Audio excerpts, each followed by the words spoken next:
as an innovative company, whether you look around the room here or whether you look at everything that we provide, we're trying to break barriers. And one of those barriers has been the old-fashioned way of doing quality. And that essentially is checking the goods as they come off the conveyor belt, rather than going back to the guy who put the goods onto the conveyor belt in the first place and seeing is he well enough trained and was he doing the job properly.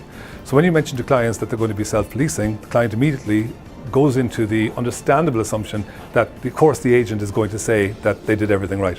What we do is you tell us what you have done. We will give you support structures like help centres and people to advise you, but ultimately it's up to you to tell us whether you did it correctly or not. We will then compare what you've told us with what the actual customer said. And it's that gap that we find that most of our gold nuggets are found.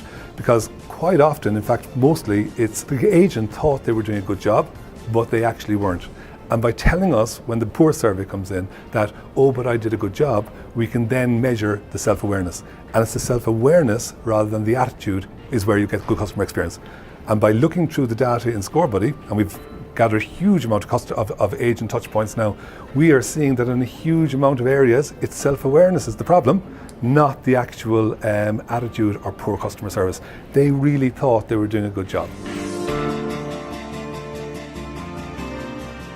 The primary methodology was buy-in. So how we worked this out was we brought agents in and we said, well, how would you feel about doing your own work?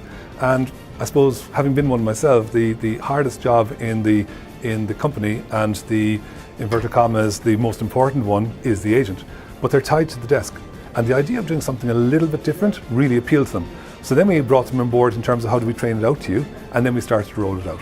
The agents actually bought into it and they engaged. And then what we started to see was that they saw where they were going wrong because they talked to each other.